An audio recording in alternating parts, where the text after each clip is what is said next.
Ladies and gentlemen, we interrupt our program of dance music to bring you a special bulletin from the Intercontinental Radio News. At 20 minutes before 8 Central Time, Professor Farrell of the Mount Jennings Observatory, Chicago, Illinois, reports observing several explosions of incandescent gas occurring at regular intervals on the planet Mars. The spectroscope indicates the gas to be hydrogen and moving towards the Earth with enormous velocity.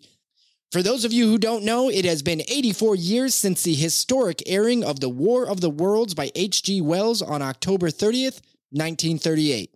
That's right, Jake. And in honor of H.G. Wells, we want to do something special for our spectators in the same spirit of War of the Worlds, a Halloween special edition. Ooh, Halloween special. So for everybody out there who is listening to this, this is not your typical Spec Tales episode. In fact, this episode has nothing to do with comic books, or more or less nothing to do with comic books. There's a little bit of stuff weaved in there. However, this special is very specifically about horror movies. Because of the Halloween season, we love Halloween and horror movies, so we decided to do something where we invited some of our friends, some people you might know, and we invited them to watch movies, review movies, and then tell you about the movies. Specifically, movies made during the pandemic and after. So from 2020 on. Jesus, who are the guests that we had on this episode? Man, we had some absolutely fabulous guests, some great friends of the show, keen eye for scary movies, if you guys know who I'm talking about. We had Guido and Rob from the Dear Watchers podcast who have been on the show and given us their Grail tales. And also just, fantastic guests and fantastic lovers of scary movies. Also, we had Mario Candelaria, the writer of Killchella, and friend of the show. He was on episode 61, who also gave a very creepy Grail tale. Not only that, but Killchella is a slasher series, a slasher horror series comic book. So it made a lot of sense to get Mario. We had a blast hanging out with all of these people and talking horror movies that they hadn't seen. So we all rated each movie that we had watched on a special tater tot rating. It's a patent pending rating scale. And they gave their recommendations on which movies they thought you should watch. So I think, Jesus, that's probably enough talking. Let's get into this extra spooky Halloween special before the spectators leave to go trick-or-treating.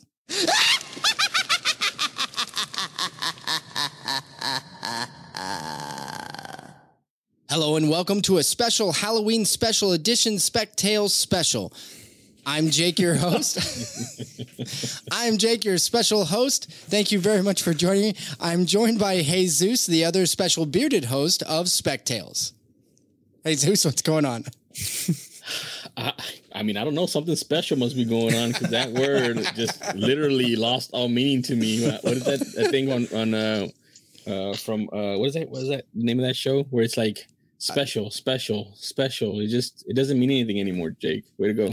Well, this is a special edition of Spec Tales because we are not, I repeat, we are not talking about comic books because it's a Halloween special. And I wanted, the thing is I have some friends who are teachers. I am not a teacher myself, but I've always wanted to assign homework. So this idea had been bubbling around in the old brain for a little while, and I wanted to assign some of my favorite friends some homework. So we went ahead and we reached out to two gentlemen who just naturally came to mind when it came to horror movies. And when I say naturally, I mean one of the two, and then the other one just kind of comes along. And by that, I mean Rob and Guido from Dear Watchers. Rob, this one was who's who. Oh, I'm going to tell the audience. Rob, this was really something. This was an idea that I came up with for you and I to share. And Jesus and Guido just kind of got drug along. I love it. Yes. We're the Mr. Hydes to their Dr. Jekyll, Jake. Yeah, exactly. I mean, we can fully admit that they might be the better of the pairs. But yes, of course. But we get a shine at least once. Yes. Nice. Yes. Yeah, exactly.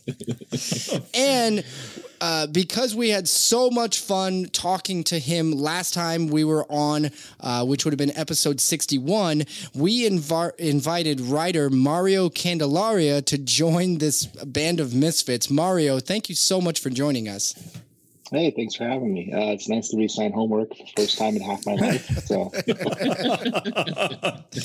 Well, it was one of those things where I was like, all right, so of course we're going to do the Deer Watchers, but who else, who makes sense? And I was like, well, literally nothing makes sense since we're doing a Halloween special for a comic book podcast. So let's just continue that trend and go with Mario.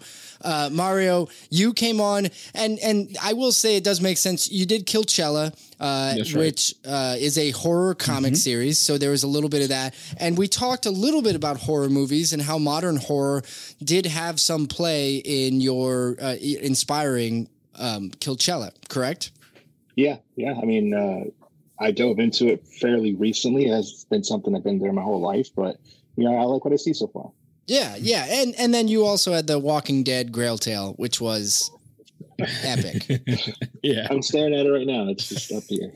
That would It's staring at you. It's staring at you, Mario. Well, Mario, if you don't mind, before we get into the Halloween horror movie homework, man, the alliteration is fun. Before we get into it, would you mind talking to us about One True Love? Because for all the listeners out there, Mario has recently launched since our podcast episode came out, he has launched a Kickstarter campaign for a new project called One True Love. And Mario, I'm not even going to try to butcher this. Would you mind just giving us a real synopsis of your story? Yeah, of course. Like if I'm not busy enough with Killchella and a few other projects, I got to throw Kickstarter stress on there too, right? One True Love is an 80-page graphic novel by J. Paul Sheik and Zhao Panola and I. And it's a post-heist crime story told in 1969 Los Angeles, where instead of building up to the heist, we want to see what happens to a crew after the heist and how they fall apart when an unexpected element is introduced into their hideaway. Very cool. So I, not always to relate to movies, but I hear that and I think maybe a little bit of Reservoir Dogs, a little bit of the post-heist hijinks that occurred there, maybe? Yeah, that's stuff I grew up on. Reservoir Dogs, Heat, Goodfellas, of course, with the Lufthansa heist. Just seeing how... Yep. Because I feel, with Heat, especially, that built up to their big heist. But what happens after the fact? Anybody who helps you steal is never really going to be fully trusted because they can always try to get a little extra for themselves, right? Look at the Dark Knight and Joker and that whole, crew of clowns in the beginning. Every single one of them bit the dust until there was just one guy standing. Yes, exactly. Which is a really cool idea for a heist that they executed in 5 minutes. That heist movie, the 5-minute heist movie at the beginning of The Dark Knight is better than like 50% of all heist movies ever made, which is incredible. So where are you at? So when this episode releases, which is going to be on Halloween, you're going to have about 6 days left on your Kickstarter campaign, which is movie. You're over a quarter of the way there now, correct? Yeah, it's a substantial goal, but we're hoping that we can rally and get there. 18 grand, not a dime goes to me because it all goes to the crew. So as far as pulling heist go, I'm probably not the best strategist at this, but we're hoping we'll get there. There's been a couple publishers who've been sniffing around asking about it, but I think they kind of want to see how this goes. A lot of them are turned off by the wide format that we use, the landscape instead of portrait, because that's just the standard publishing type. But people are interested in it; they want to see where it goes, and we're hoping we can get there. Very cool. Well, hopefully this isn't the first and only time we talk to you about this project, and we'll certainly be pushing for it along the way via Twitter and on this episode, and we'll follow up with everybody down the road with all of our listeners as well. So best of luck to you on that, and thank you for sharing on this non-comic book episode of Spec Tales. We had to talk about a little bit of comics, right? Well, it links in like we talked about. It's in LA, right? And what are we talking about today? We're talking about movies. Mm-hmm. Speaking of, the listeners actually have no idea what the hell we're actually doing here. So why don't we actually explain really quick? So we collected all these gentlemen onto the show to assign horror movie homework.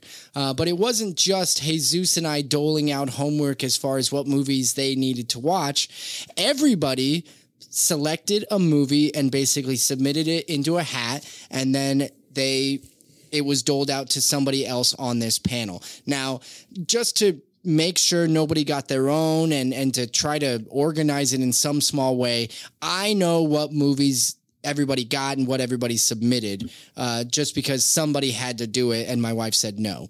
So I went ahead and I did it. However, let's go around the horn here. So what we're going to do, everybody's going to say what movie they were assigned and watched. And just for kicks, just throw out a name, a guess for who you think actually assigned it. Now, and Jake, we also, just to add in, I believe they were also had to be movies like during the pandemic, right? So like recent horror movies. We couldn't go back to like Dracula from like 1931, as much as fun as that would be. See, Rob, this is how we know you're good at your job as the leader of the Deer Watchers podcast. Jesus, would you actually mind elaborating on why we picked the pandemic horror movies? I don't know. Why did we? It was your idea, even. Oh, my bad. Well, we did that because, there's been a lot of things said about older horror movies, Jason, all that. It's been said already, right? It's been talked about. It's been said. We didn't want to do a retread or anything of that. We wanted it to be relevant as well. So we've all gone through something shared, which is the pandemic and the lockdown and this and that. So we wanted to see some recent movies and how they acclimated to that new type of filming, because there's a lot of them that were, kind of, small sets, small cast, things of that nature. And then also, there's a lot of them that came out and that haven't been seen or haven't been talked about enough. So, that's kind of why we chose the recent ones.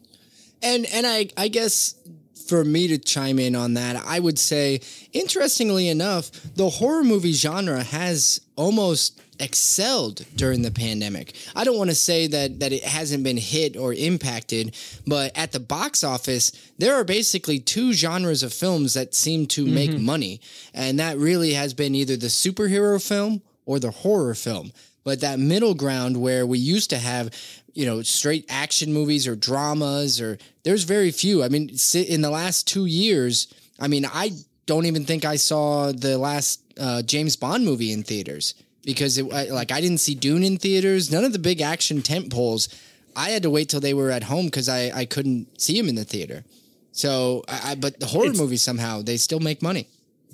It's also a genre where we just had this conversation. This is a bit of a plug, but on our last episode, we interviewed a horror film director, and he was saying it's a genre that's very DIY. And so I think that helped during the pandemic, that you can make a horror movie really easily and cheaply and still have it draw attention, which is not true for an action movie necessarily or other genres. And he said it's an experience too, right? So that's like the kind of movie that you want to go see in a theater. You want that experience of people being scared at the same time as you, and kind of the same thing with a comic book movie. You want that excitement that comes from it.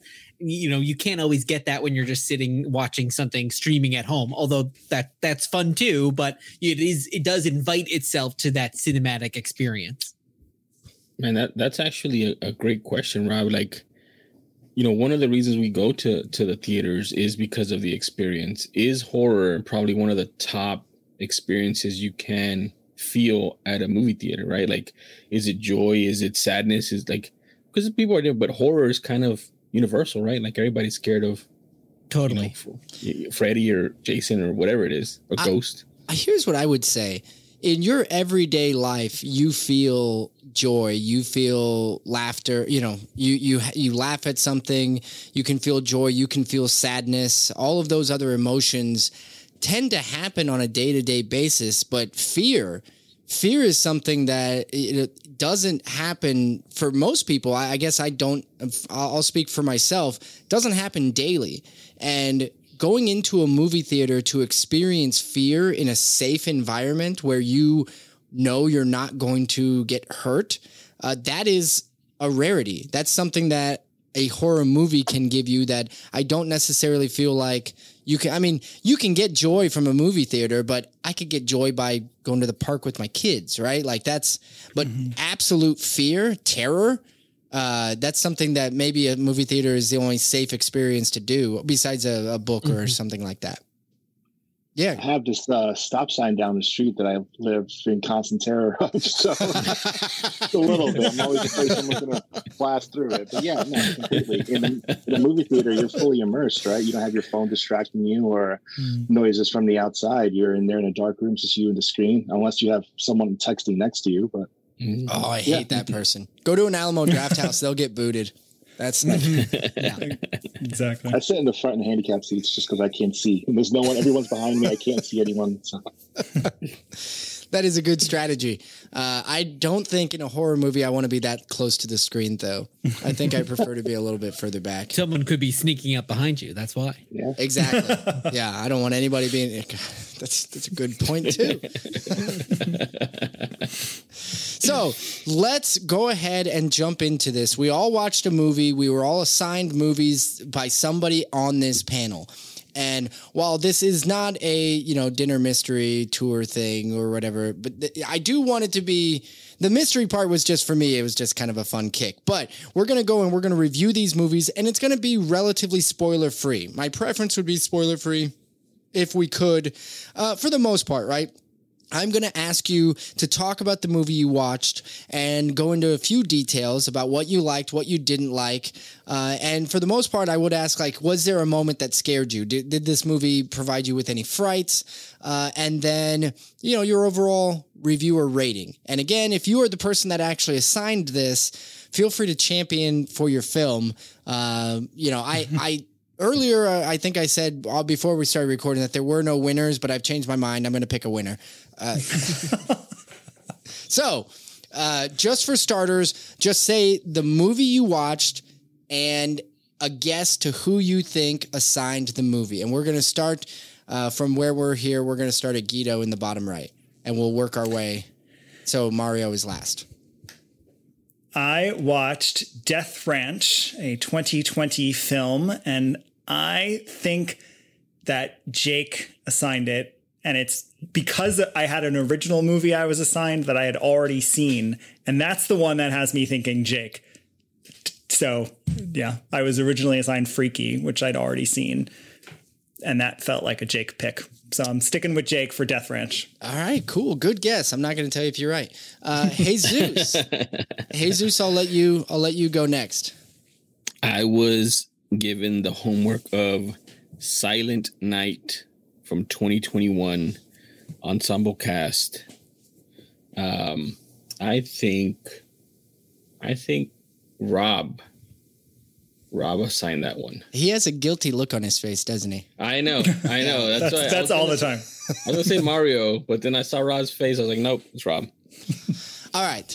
I had the assignment of watching Werewolves Within. And now, again, I said earlier, I actually know who assigned this movie, so I'm going to abstain from calling out a name because, I could just throw everybody off and I could say, hey, Zeus. But so you lose. Nobody would know, right? So I will abstain, but I watched Werewolves Within, which is... What year? 2021, I think. To be honest, I'm not 100% sure on that. You know what, Rob? How about you go next? I watched the movie Saint Maud, starring Galadriel from the new Lord of the Rings TV series. Came out in 2021, and oh gosh, this is a tough one. But Mario, I don't know you really, but I'm gonna say that it was you. You're gonna be my guest. All right, and Mario. Hey, I saw In the Earth, a 2021 film by Ben Wheatley, starring Joel Fry from Game of Thrones, and yesterday. This is a weird movie. I'm gonna guess Rob.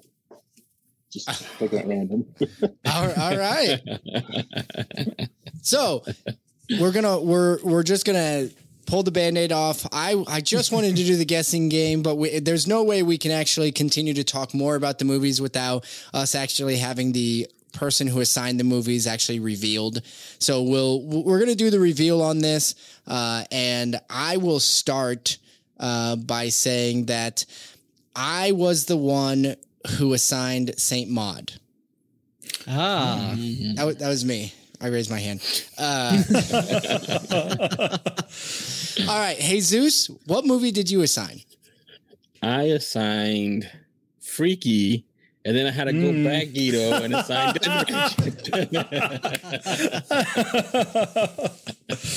Well, I liked your first pick, and you'll find out soon if I liked your second pick. All right. Guido, what did you assign? I assigned Silent Night to you. So look at that. We swapped movies. And that was because I originally assigned Malignant, but I guess you saw that. So yes, I did. Yep. All right. Mario, what did you assign? I assigned Werewolves Within. Yes, you did. Which I very much appreciate. No, I can't reveal that yet. I don't know if I appreciate it or not. And Rob, by process of elimination, what did you assign? Mario called it. I did assign In the Earth. That is correct. Mario was the only one who guessed correctly, so he gets all the points for this round. Oh my God. Had I actually been able to I removed myself for fairness, but I would have got mine right too. So, Sure. But Mario gets all the points. So actually, because of that, let's actually start with you, Mario. So you watched In the Earth, and you said it was a very unique movie. This was one I had not seen. Had anybody else on this panel seen the movie? I have seen it. Okay, that would make sense. Rob, you? Yes, I did assign it, so I have seen it. Yes. Jesus, have you seen it? Questions on that. I have not seen that movie. All right, so Mario, I guess let's start with. Was there a moment? Well, general thoughts on it. We'll do that first, and then we'll go into moments of the movie. But general thoughts on the movie. It was a slow burn. I was trying to see where this was going. I mean, I try not to look at the like the preview pictures on Hulu where it's available, or I try not to look at the synopsis beforehand. Other than just like you told me my film, I did a quick search to see where I could find it. Yep. But yeah, it was a slow burn without giving spoilers, trying to see where it was headed. But once you got the pieces in place, it was more of a what the hell is happening movie. No, it definitely it was freaky. If I can I give comparisons to something? Yeah. It's kind of like the show Yellow Jackets if the Dharma Initiative from Lost ended up in those woods. Okay, nice. Is this would you say it's the kind of movie you would have sought out at some point if somebody had been like, oh, you got to go see this, or was this a new thing for you? That's definitely a new thing for me. It is something I would have seen, but I'm glad that I did. I'm glad it was put on my radar and assigned to me. But yeah, I mean, it was definitely trippy, but it has some things in there that I do like trying to bring in old folklore as well as science to figure out what's happening with this stuff. So. And the cast was great. I thought when I looked it up, because I had not heard of it, and I looked it up, I was like, this looks like it could be a really good movie. Yeah, the lead I recognize from Game of Thrones and Yesterday and a couple other shows. I'm horrible with names, Joel Fry, but yeah, a couple of. I mean, I think there's only 6 people total in the whole in the whole production. So 4 real leads, I would say, and then 2 just periphery people that are there in other parts. But yeah, it was they delivered really good, solid performances. There's one moment with one actress where she was going through the part, and I was like, wow, they really had to actually do this. This isn't just somebody just feigning survival. I feel like they really just got in there and just did the thing they had to do. That's pretty awesome. All right, so Rob, you assigned this movie. Was there any particular reason this one like you just felt other people don't watch enough, or why did you assign it? Well, when you said pandemic era movie, it was the first thing that popped in my mind because it was made right at the start of the pandemic in lockdown in the UK. So, which is one of the reasons why it has these 6 actors. And it actually starts with like a pandemic is going on in this world. And we don't know if it's COVID or not. And that doesn't really play a huge part in terms of the plot of this, but it kind of sets up that there are very few characters here. And I just was blown away by this movie. It was one of my favorite horror movies that I've seen recently. It is a very trippy, out there movie. Brings in, as Mario, you were saying, ties into kind of this folk horror thing, which has kind of been having a resurgence. And Ben Wheatley, the director of this movie, was really responsible for that in a large part. But also this science aspect as well, which is really interesting. And you kind of have these 2 characters, these 2 supporting characters in this movie, that one represents kind of the folk aspect and one kind of the science aspect. And I thought that was really interesting. And yeah, it is a movie that not a lot is surprised. It's been on Hulu since it came out. And it's not a movie that a lot of people seem to reference too much. And the last thing I would say too is one of the actors in it is someone I was going to say minor league, but major league obsessed with. His name is Reece Shearsmith, and he is a icon, national treasure in the UK. So if any of your UK listeners are listening, then they'll definitely know who he is. He was a founding member of the comedy troupe, The League of Gentlemen. He created a show called Psychoville with his writing partner, Steve Pemberton. And then the 2 of them also have a show that's running on the BBC now, and it's called Inside Number 9, and it's probably my favorite television show of all time.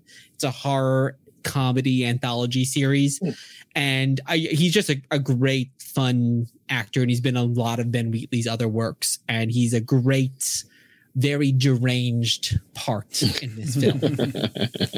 I really loved, you spoke of Ben Wheatley, and I'm actually a big fan of some of his work, especially Free Fire was one that I had seen prior, and I highly recommend that as well. I haven't seen that one.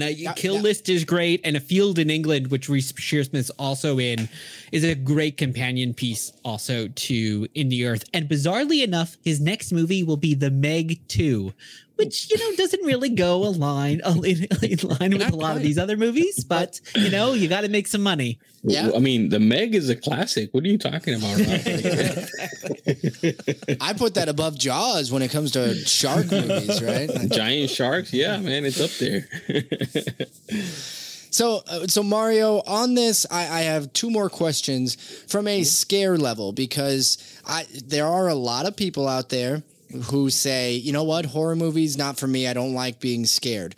But the thing that I think that most people don't quite grasp is not all horror movies are created alike. And yes, horror movies are intended to cause suspense and fear and things like that. Not all of them actually hit those notes as hard as others. So is this a scary movie? Would you say this is something you got scared for, or was it just, hey, this was a good movie, it put me on edge, but not scared? Well, I'm kind of a broken person, so I don't think I'm desensitized to that. But it wasn't scary where I jumped, but it was more like, what the hell is happening? Like, you're looking at it. Shout out to the special effects team on this, because they had some really nasty wounds that happened throughout the entire movie.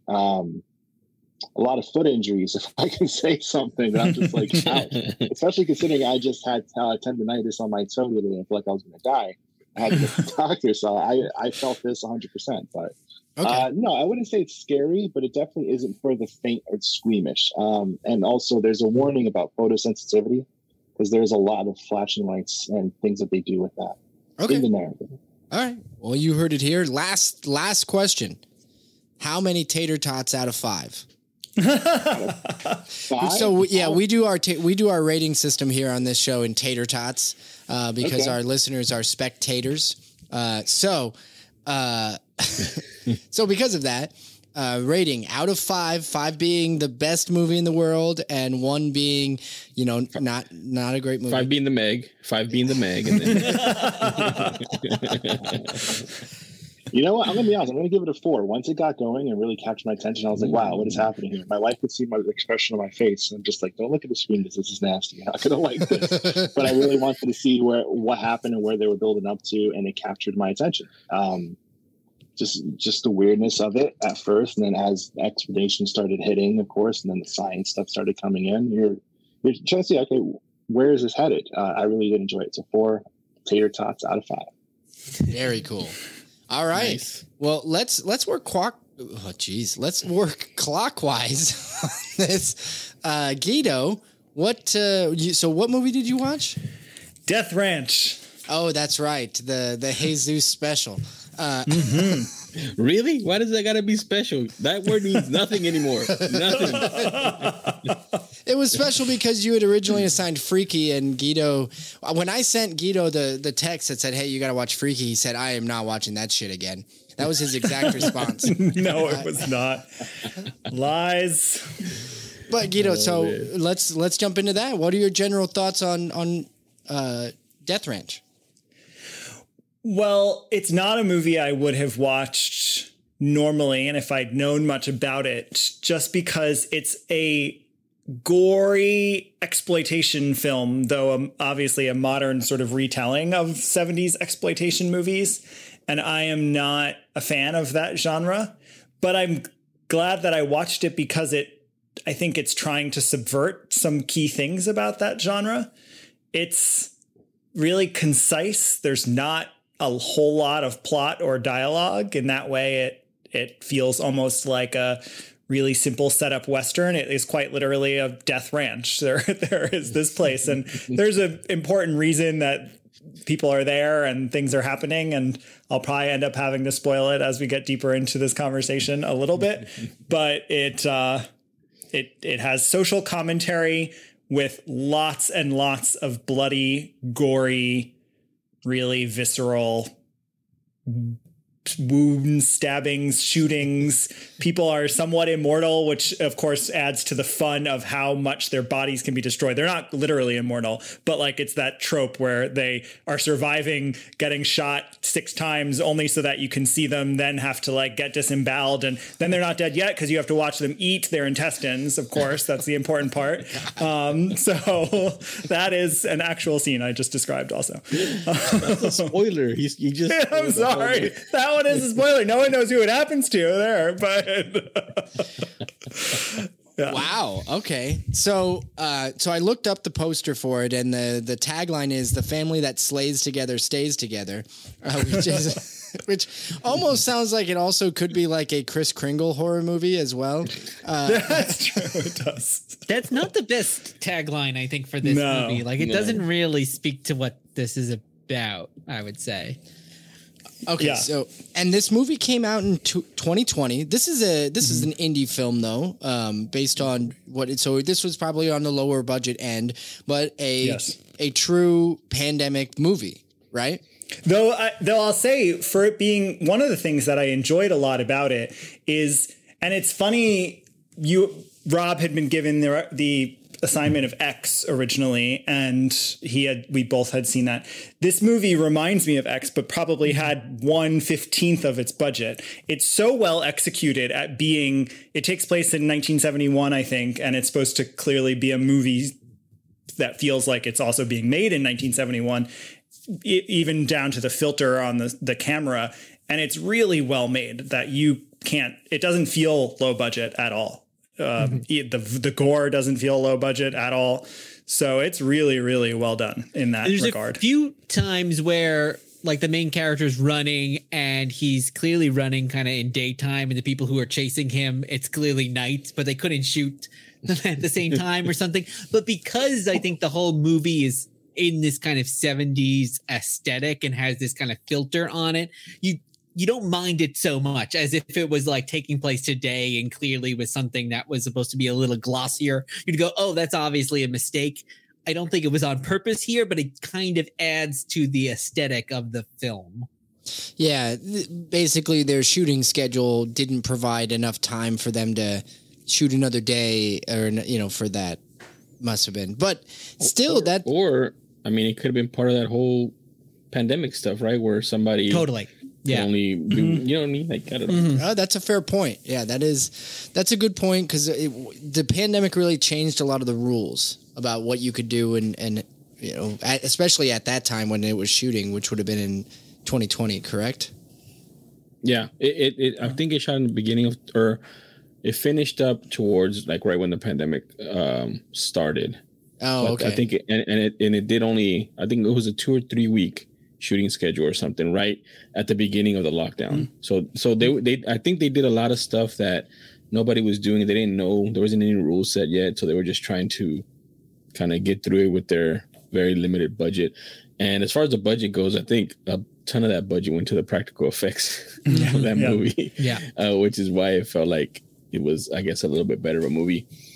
So, Jesus, I was going to ask you why. So you first picked Freaky, which I know a lot of people probably have seen on this panel, which is, it's a great movie. I think that it's a lot of fun, and I don't think enough people saw that movie. Well, we all did, but I think mass public, I don't think enough saw it. But then when you had to pick a new movie, why was it this one?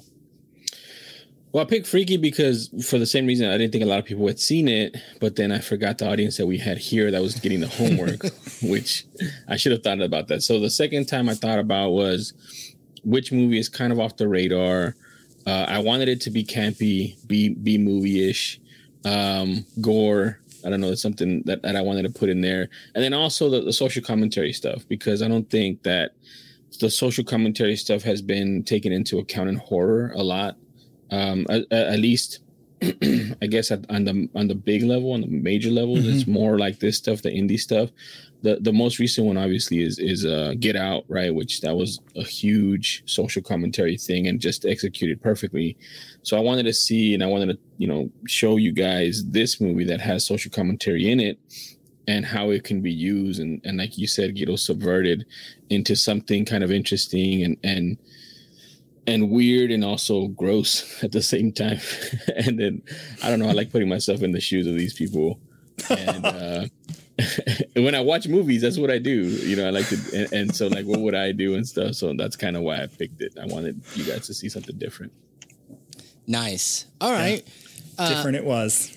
So with all the gore and everything like that's one of the things that, especially with these, I don't know why, but the low budget horror movies, is it just me, or are they the ones that are obsessed with gore more than the studios? The studios tend to like shy away because they want to make sure that they get the PG-13 or the R rating. But then you get into the more campier or the more grittier horror movies, indie movies, and they are gore-tastic usually.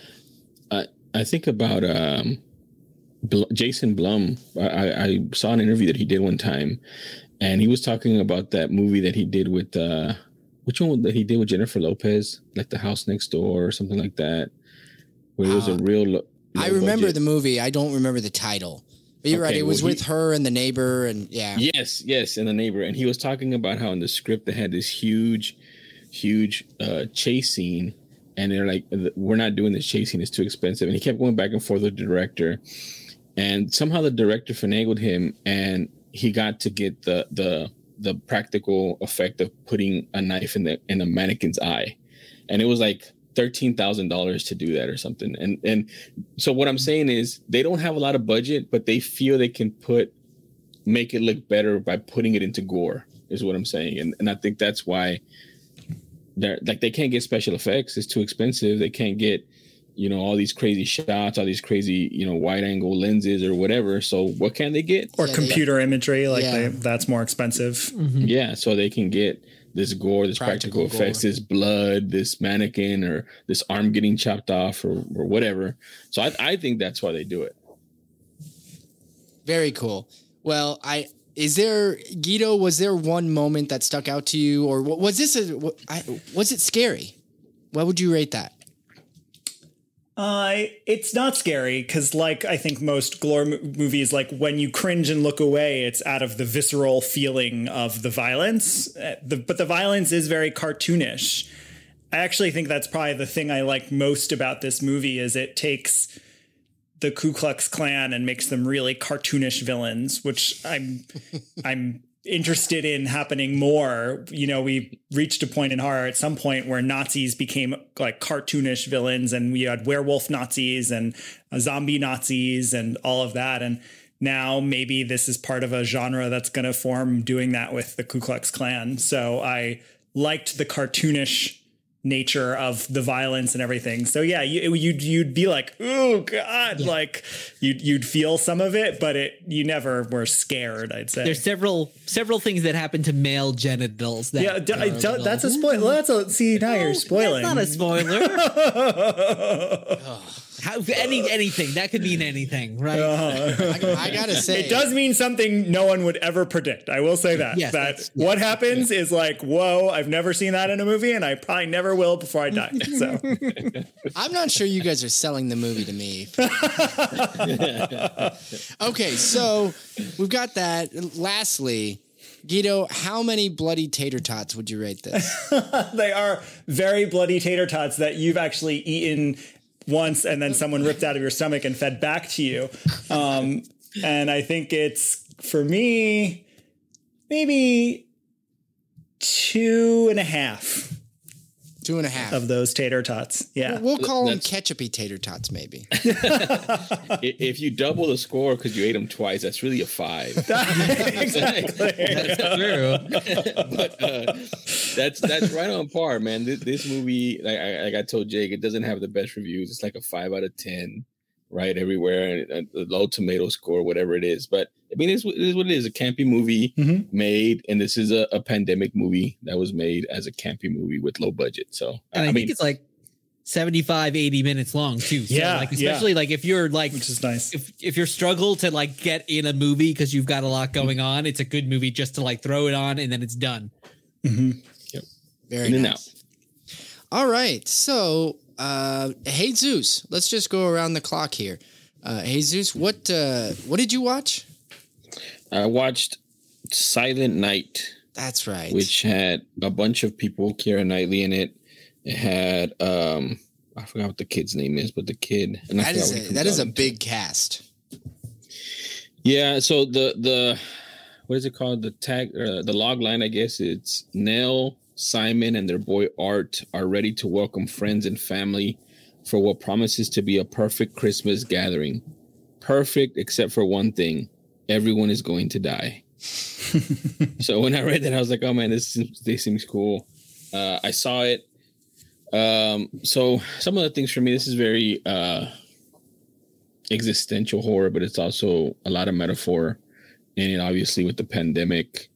And again, because of how I watch movies, I put myself in it. So it really freaked me out a lot, especially with me having kids and the stuff that basically we went through. Because I saw it yesterday, right? So from this recording, so looking back into the pandemic and what we went through and the lockdown, I'm like, man, this is, very social commentary as well as what's going on. And it's just a really good movie to watch. It reminded me a lot of like Don't Look Up in certain aspects of it, where they're talking about, certain things of the government and what do you believe and what do you don't believe, and just, what to do in those situations. But overall, I thought it was good. The cast was great. I can say that for sure. The cast was great. It did a great job. The acting was on point. I don't even know how much this was made for. I think this one had a fairly substantial budget based on this cast alone. Keira Knightley, Matthew Good played Ozymandias from the Watchmen. Roman Griffin Davis is the boy from Jojo Rabbit. Yeah, that guy. There he goes. Yeah.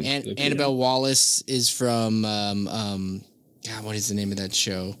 The Malignant of the original movie you were supposed to watch. I think Guido was chasing an actress on this. I didn't even remember that. Yeah. Peaky Blinders. Also Peaky Blinders. Yeah. Mm-hmm. There's also Kirby Howell Baptiste, who was Death on Sandman recently. Yes. And Lily Rose Depp, Johnny Depp's daughter. Dang. So yeah, this is a stacked cast. I think like Trudy Styler might have been a producer. So and Matthew Vaughn. So big names. Trudy Styler's Sting's wife, Matthew Vaughn, X-Men movies. So yeah. And it was written and directed by Camille Griffin, the same person, which I thought that was interesting too. It had one basic set or whatever, which is the house, right? And then a couple of places outside of it. So I won't ruin it as far as what it's about and what decisions you have to make if you're watching it for yourself. Wait, when did this come up? This came up recently. With Paper Girls when we were talking to Cliff and talking about I liked Paper Girls the show because it asked that question: would you be happy with yourself if you saw yourself in the future and what you turned out to be, right? So that's why I was like, with this one, would you be what decision did you have to make, and would you be happy with that decision, especially too where it involves so many people, your family around you, right? Like there was a lot of bad and worse decisions to be made in this movie. and you know, my wife and I were sitting there because I was watching with my wife, and she was like, oh man, that's so tough, and I don't know if I could do that, and what I don't know. It's a very heady movie as far as because we just went through the pandemic. Technically we're still in it, I guess you could say, but it was a good movie. I would recommend it for sure. You want me to give you the tater tots already, or you want me to wait? No. I got a couple of follow-ups. So, Guido, you assigned this movie, correct? Yes. And correct. why was it that you assigned this movie? After assigning Malignant first, too, by the way. Yeah. Right. Well, Malignant I assigned because of stuff I like about it, which I won't bother with now since everyone's seen it. But so then when I was thinking of another movie. Well, I tried to go more obscure because I figured, okay, if this person's seen Malignant, then they watch horror movies. So I need to find something that they won't have seen. And again, similar to Rob, with the call for it to be a very modern pandemic and post-pandemic movie, this one is explicitly a pandemic movie. I mean, it's in metaphor, but it was made post-pandemic. It was made about the idea of, as Jesus said, a lockdown and the government's role in us all dying, and really, really on the nose in a lot of ways. So I thought, okay, I liked it. I didn't love it. I liked it, but I liked it enough to say, okay, someone can watch this and we can talk about it. Yeah. Okay. And Jesus, is this this is the only movie that was actually a true seasonal holiday movie. This one specific to Christmas. I don't think any of the other movies we watched were dedicated to a specific season. Jesus, is this a movie you would recommend for Halloween or Christmas or both? I would do Halloween for sure. Christmas, if you're into the Nightmare Before Christmas, and I would recommend it for Christmas if you want. Christmas if you hate your relatives. I think. It'd be very dark. Exactly. Yeah. Watch it with your family, folks. There's a lot of dark humor in it, right? There's a lot of dark humor in it, and there's a lot of I don't know. Just there's a lot of people that you think like, oh, I know a person like that, or one of my friends is like that, or whatever, and so it would be good to watch with people. But I probably wouldn't do it for Christmas though. And is it scary? What's its scary rating for you? Scary level? It is scary, but it's scary in a different way, not a jump out at you. It's more scary on the human condition and you know, decisions you have to make as an adult, as a parent, as just a human basically. So more existential dread versus pop-up scares or look around the corner and there's slash or whatever. So it is scary, but just in a different way. So I would say, I don't know. I mean, I don't know if there's a scare rating. Well, I suppose not. It doesn't have to have a scare rating specifically, just more scary level, just for the listeners out there. All right. Well, it doesn't sound like you had bloody tater tots, but how many tater tots would you give this? These tater tots, you can't eat these tater tots, guys, because poisonous tater tots. They're poisonous tater tots. I would give it a 3.5. Oh, it's not a 4, but it's a 3.5. It's better than a 3. I would recommend it. I'm glad I got a chance to watch it and it was assigned to me, because I would have probably never found this movie. But I thought it was good. My wife thought it was good. She enjoyed it for how you can enjoy a movie like this, because it is very existential and metaphorical. So yeah, I enjoyed it. I would recommend it. People need to watch it. It's definitely a good what is it called? Man, I keep forgetting that word, but like you're taking a look at the environment that it was made commentary. In. Yeah. Well, I mean, it is, I guess social commentary, but it's just, what we've been through. Nice. All right. Thank you. I will go next, and I got to watch Werewolves Within. Mario was gracious enough to offer this one up, and it was funny because, Mario, when you first submitted this movie, and I'd added it to the list of the movies that were submitted, I remember looking at it going, I don't know why I haven't seen that yet. That's like literally my kind of movie. And conveniently enough, it worked out that that one got randomly assigned to me. This is all rigged. Oh, come on. It really was that random. I swear I used a random.org. But let's go. It was made in 2021. It is a comedy horror mystery. And it is it says feature adaptation of the video game where werewolves attack a small town. Now, I have no idea what video game this is based on. I didn't know, even when watching it, there was no correlation to a video game. But it does star Sam Richardson, which is actually, I can't remember, what was the name of the Comedy Central series that he was on? He's in Veep that I don't know him from. Detroiters. So if you're a fan of Detroiters, he's in that, which I think he's great. Also, the AT&T girl is in it. Milana Vantrub. Everybody knows her. Literally everybody. If you saw her, you'd be like, oh, yeah, it's the AT&T girl. This is the only movie role I've ever seen her in, by the way. And she was fantastic. And the rest of the cast is people that I looked at and I was like, I've seen this person in a movie before, but I couldn't place them. And I had to do the whole IMDb game where you look them up and you're like, oh yeah. And so, like Harvey Gillen, he's from The Internship, and I remember him from he was in a children's TV series, like a Nickelodeon show. So he's one of the stars of What We Do in the Shadows. Yes, too, for anyone. Yes. Speaking of horror comedies out there, Yep. Yeah, he was fantastic in it. There was a dude from I couldn't place him. And I went to his IMDb and I was like, the movies he was known for, I couldn't place. His name's Wayne Duvall. And it took me a minute, and then I figured it out. He is from Oh Brother, Where Art Thou? He is Homer Stokes. And I was like, I knew that guy. So, because I could hear his voice. George Basil?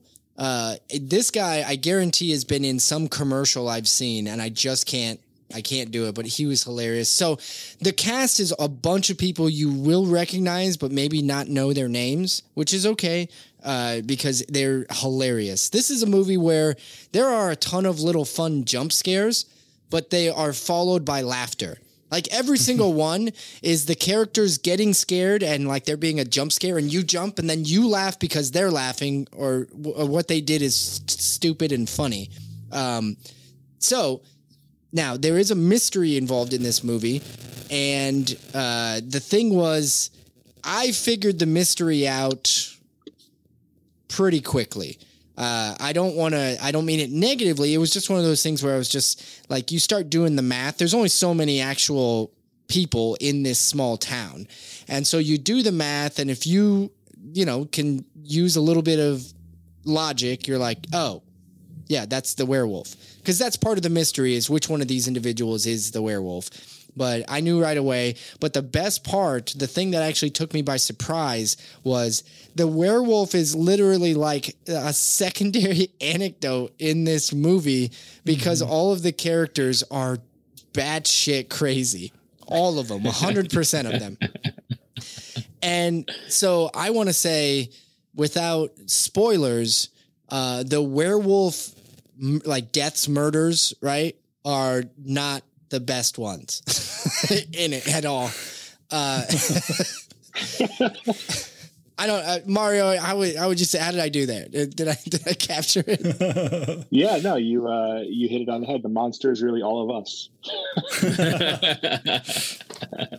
It's super true, and there's a lot of good humor in it. There is so much working for this movie. It progresses well. It doesn't slow down very much. Like where you get enough of the mystery. There's a new ranger in town.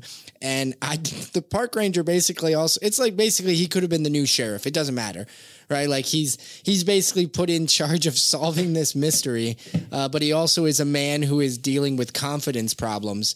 And like the opening scene is him driving to his new station, his new report, and the motivational tape or CD or something he's listening to on the drive is a little old woman basically saying, you know, balls. And he's supposed to be screaming balls in his car.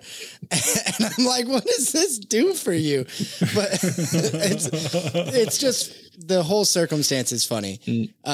So it's also about him, gaining balls to be confident in himself in the movie. So there is definitely a nice progression with your lead character. So it was a lot of fun.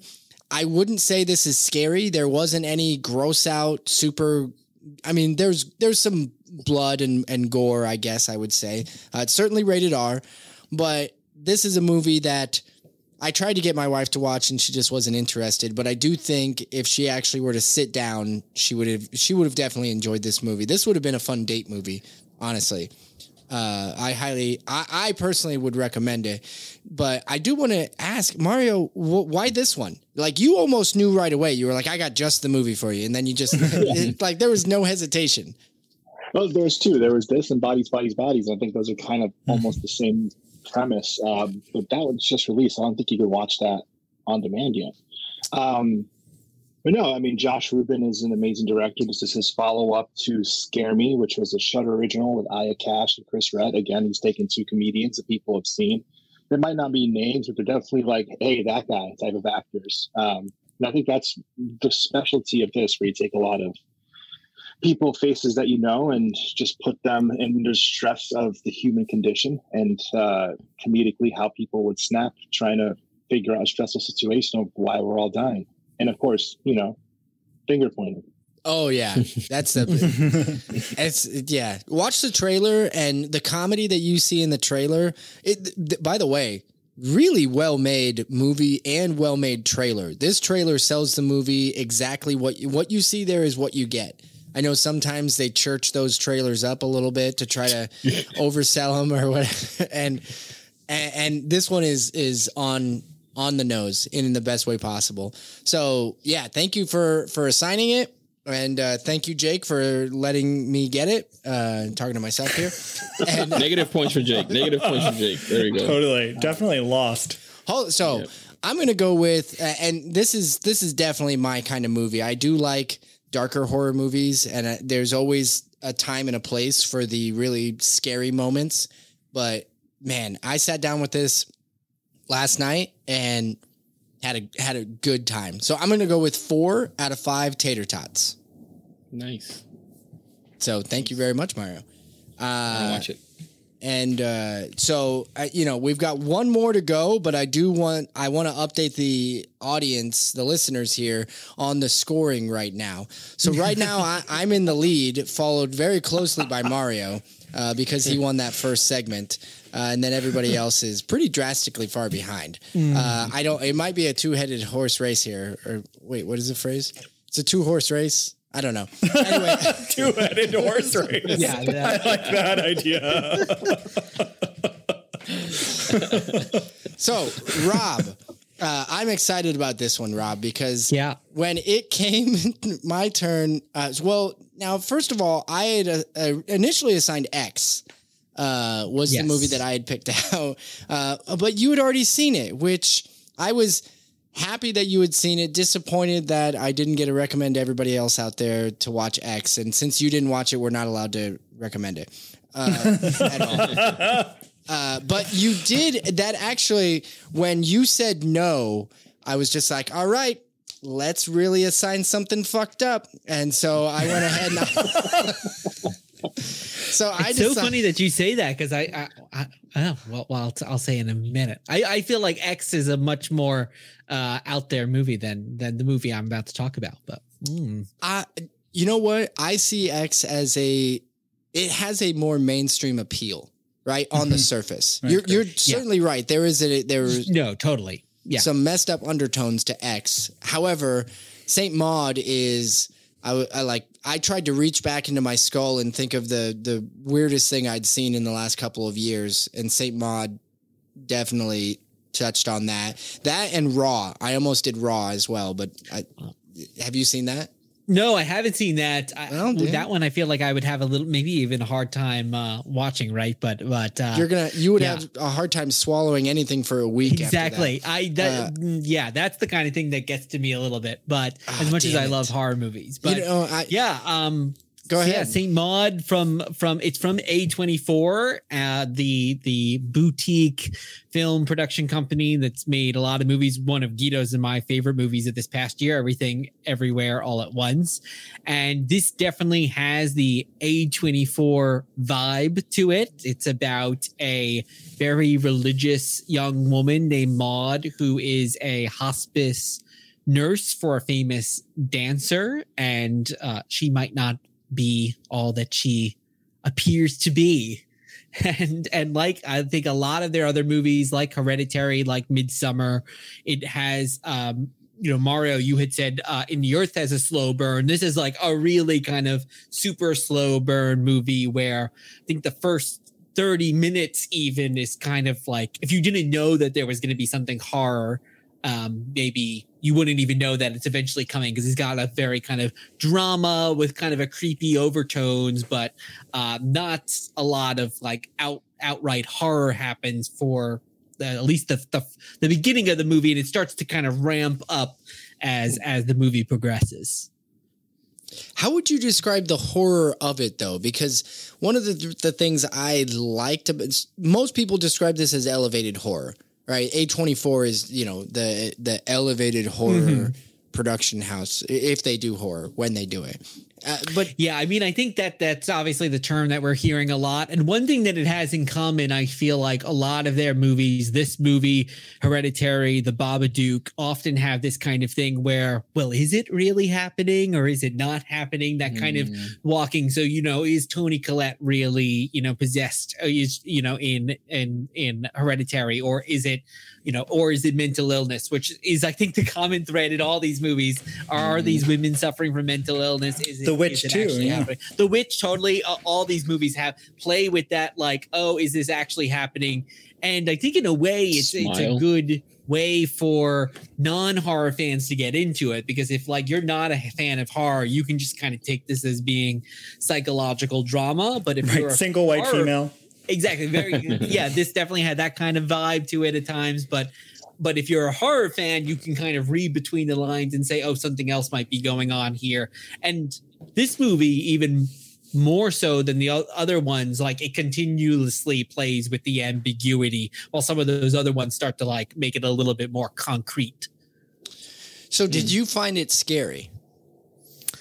I didn't find it scary. That there's a couple of jump scares. It's interesting because while the movie is so evenly paced, there's a couple of kind of jump scares. There's one that it has to do with a medical thing that is like definitely like made Guido and me jump. And there's a few scenes where, because of this slow burn, you kind of think, oh, is something really bad going to happen? But maybe it doesn't. But like you're kind of at the edge of your seat thinking that. So it's not scared as much as anticipation.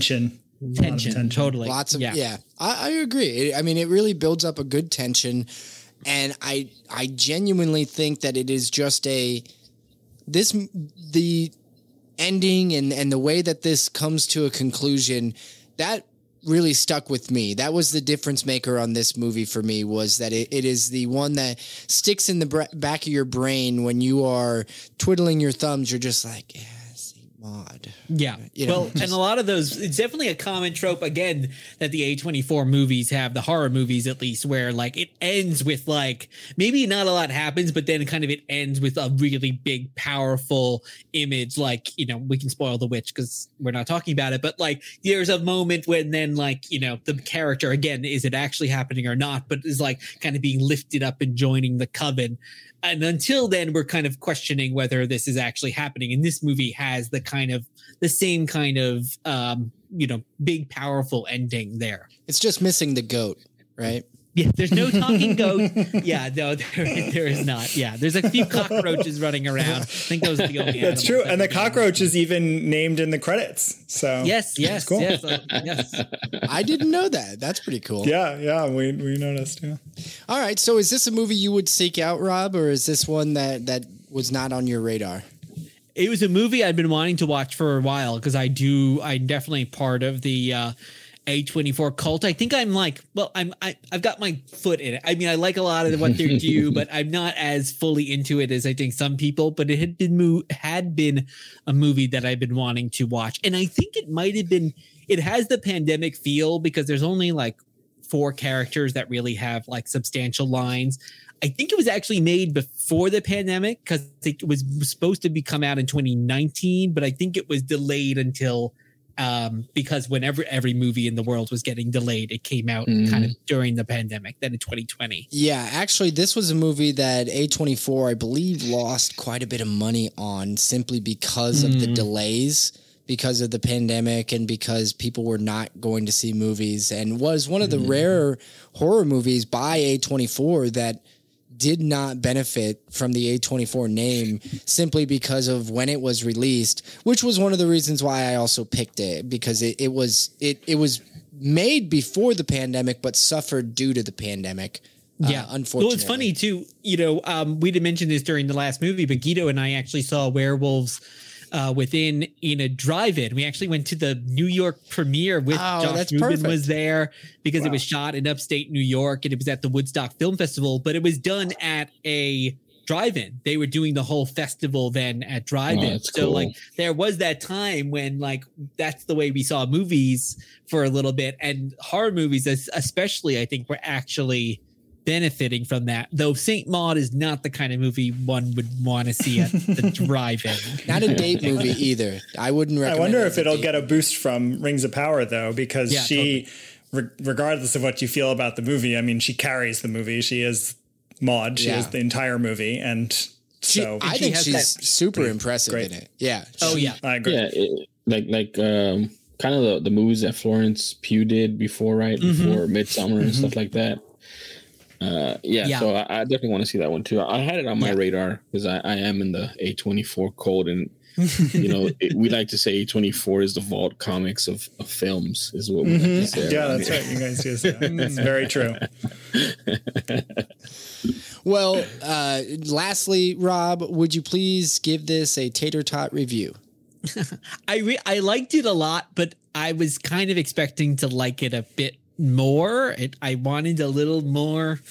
Maybe I was in a mood for horror. It's Halloween season. I wanted maybe a little bit more horror. Yeah. So I'll give it. I'm gonna go the same that I think Jesus, you gave your movie 3.5 tots for me. 3.5 tots. You know what? Overall, though, some pretty good reviews here. I think Guido, you liked your movie the least, so I guess you get last. You have that badge. Followed by Rob and Jesus, who liked their movies the next most. And then Mario, were you a 4-star? Yeah. Or 4 tots? 4 tots? Yeah. Okay, and I had 4 tots too, but you actually won the last round. So because you were the only one that guessed who submitted the movie. So Mario, you win. No prize, right? No real prize. That's it's in the mail. But real quick. hey, Jake, I have 2 real quick things that I wanted to ask from everybody. Yeah. One is, I guess, a question / comment. I don't know. I really, enjoyed, especially like all these movies, even though some of them, like you mentioned, Rob, were supposed to come out before, but kind of the ingenuity that went into making them because of the pandemic. And so the question or comment I had was, should there be something along the lines of, you know, I'm thinking of like Iron Chef, right? Where they just pick something and say, here, make a movie of this. So you can't have a big cast, or you can't have a lot of set, or you can't have whatever, to kind of force that, you know, evolution or ingenuity to make new, you know, movies going forward. Because something that I heard from everybody is it wasn't that scary, or it wasn't that, like, I feel we haven't had a lot of new Freddys, new Jasons, you know, those, you know, tent pole movies come out recently that obviously times have changed and stuff, but we just don't get that as much anymore. So is that something that we should, I guess, as fans or as viewers want more of, ask more of, more different things to say, hey, do it without this or do it without that, or add this into your movies or your script to make it better? So that's the first question. And then the second question is, do you guys have anything that you guys are looking forward to for the rest of the year from a horror perspective? Because I know I have one movie that I'm looking forward to, but I mean, I'm just looking at the mainstream ones, but any other indie ones that you guys might have. So those are it. Anybody? I mean, I'll respond instantly to, I've always said, I don't know if it's specifically regarding the horror. I know that was kind of the general question, but I would love to see like one of the big name directors, like a Scorsese or a Spielberg, where somebody, one of the studios or even them themselves were to say, hey, I'm going to go back to the budget I had in my early days and try to make a movie the way I used to, right? Like Martin Scorsese is brilliant, but he also gets blank checks basically when he makes a movie now. And I will say he does an amazing job every time he gets behind the camera. No disrespect to any of the movies he's made in the last 20 years. But if you go back to Goodfellas even, which wasn't a blank check, like that was certainly still on a budget, or go back to, you know, Taxi Driver even. Taxi Driver was definitely a movie on a budget. Like, you know, handcuff one arm behind these masters' backs and see what they do. I would love to see that. And Jesus, I know that's not exactly what you were asking. No. But I'd love to see that, because I think those are the guys that would still blow us away. I think you hear that. I feel like you hear it from writers a lot, or have over the course of history. I feel like people talk about limits being really important to the creative process, that without limits, sometimes that's when things get lost. So I do think limits are useful, whether it be a limited budget or a limit like you can only shoot with 8 people, or you can only shoot in 2 locations, or whatever the limit is. I think limits do help bring on more creativity. Yeah, like the TV show I mentioned earlier, my favorite TV show maybe of all time, Inside Number 9, the whole concept is that every episode takes place in a single location. So a single train car or a single room in an apartment. They get creative. Like sometimes it's a single paddle boat, like a single paddle boat. Yeah. But it really, I think, gets the writers, and every single episode is written by the same 2 people. And I think it really gets their mind going, because it's like, okay, where are we going to do this? How can we keep this? And of course it also it's on the BBC. They have to keep the cost low. So I think I do think there's more ingenuity that comes from that. I mean, as much as I love the Marvel movies like everyone else, when I'll watch like the Marvel making ofs on Disney Plus, and I'll just say, you know, Taika Waititi, who's an amazing director, but he'll just say like, I want this and that and that. And it appears like, you know, like, and it's like, well, that's really cool, but I kind of like the idea of someone kind of going and like creating, and what is, you know, how are they going to create this from scratch? Which I think, like, as you said, like used to be a lot of these movies didn't have the kind of blank checks that some of these big budget movies have now. And they certainly have earned their blank checks, right? Like Martin Scorsese has blank checks because he's taken, you know, small resources and turned them into blockbuster movies. So I get that. To Jesus' second question, real quick, let's go around the screen here and everybody pick if you have a movie that you're looking forward to remainder of the year, specifically horror wise, since this is a Halloween special. Rob, you want to go first? Yeah. So It is just premiered now on Shudder, so anyone who's listening to this can watch it. I'm really looking forward to seeing the new VHS movie, which is VHS 99. Like all anthology movies, these movies can be mixed. You know, it's, I think, inherent in an anthology movie. Like, a couple of segments are really good. This one segment, like, not so good.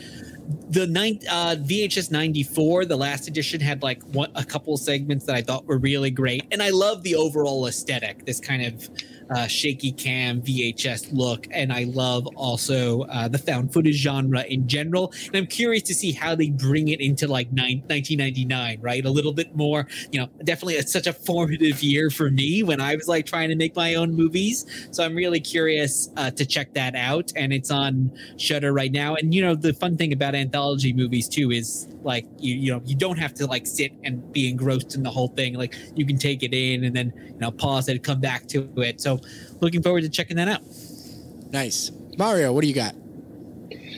I just have to do a quick search. I'm not sure if this is horror, but I think the trailers are misdirecting us. But I think Triangle of Sadness might be something to look out. I mean, it seems like a comedy, but it really feels like it's going to be a Neon Demon style takedown of the luxury service yacht industry. I mean, what happens when they all crash and then people have to start being people, not being servants and expectants? Yeah, that one really does look. Yeah. The trailer made me instantly go, "Yeah, I'll probably see that." So that's a good one. Triangle of Sadness. Guido? Agreed. I'm really looking forward to the documentary Living with Chucky.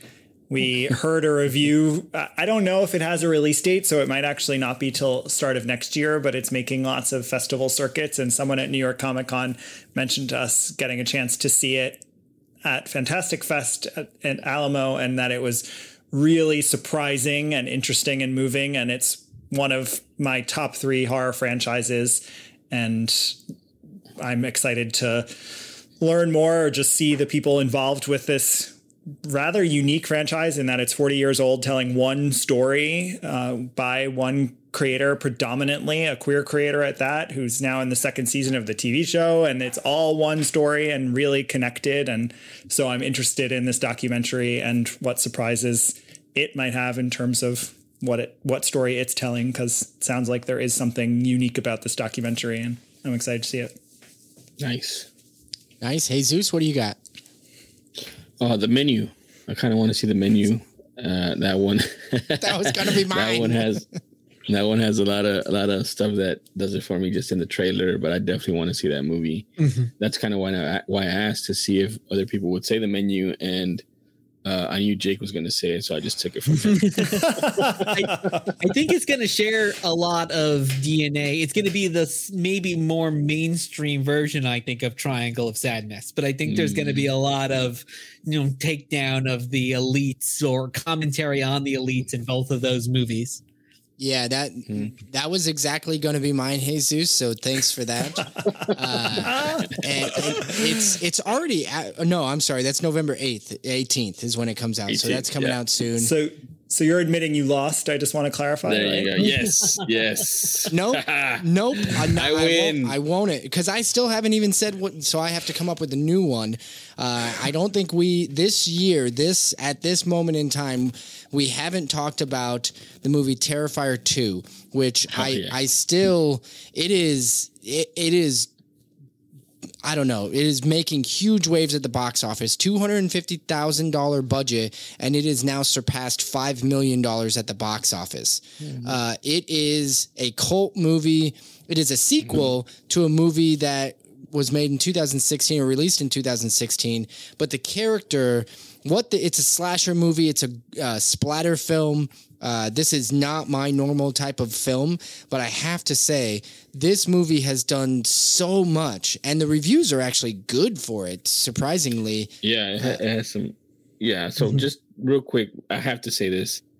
Terrifier 2 has been a topic in my household for the entirety of today, because my 14-year-old daughter wanted to go see it with her 14 and 15-year-old friends. And I said, absolutely not. That's not going to happen. And so we've been going back and forth. I mean, you guys know a 14-year-old daughter. So yeah, I've been talking about Terrifier 2 for the better part of 8 hours today. I just had it trickle down to her as well, her and her friends. That's how big this thing is getting. Well, I was just seeing too that the new Halloween Ends dropped 80% in its box office from last week to this week, and Terrifier went up 80%. So on its third week, by the way, and it's all word of mouth, and like these kind of viral stories that you're hearing about, and the fact that like Jesus, your daughter, has heard about it, and it's only playing in like 800 theaters total. So it's also got that kind of supply and demand thing. It's like, oh, is it playing by me? I have to go on a special website to even see if it's turned into an event. It really has. Terrifier 2 has become an event at the movie theater, which is something the movie theaters haven't had on this scale, right? This this level, the indie movie that does well. I mean, obviously, Top Gun and stuff aside, and the tentpole movies, those are of course events, but those are paid events. Right, the fame and fortune of those movies was paid for through millions of dollars of advertising, and Terrifier 2 is not that, which is incredible. So I'm glad you took the menu so I could beat you by taking Terrifier 2. All right, that's gonna do it for this special episode of Special Halloween Specialness. I forgot what the full name was, but that's going to do it. Thanks to everybody here for joining. Definitely go check out Rob and Guido's podcast, Dear Watchers, and check out episode 57 they were on our episode. 56. So go back. That was in August. And then Mario was on our show, episode 61. That was 3 weeks ago now when it was released. And definitely go check out One True Love on Kickstarter. You can find it by going over to Mario's Twitter handle or Twitter page, which is The Other Mario C. Did I get that right? Yes, you did. Awesome. All right. Thanks, everybody, for joining. Have a good week.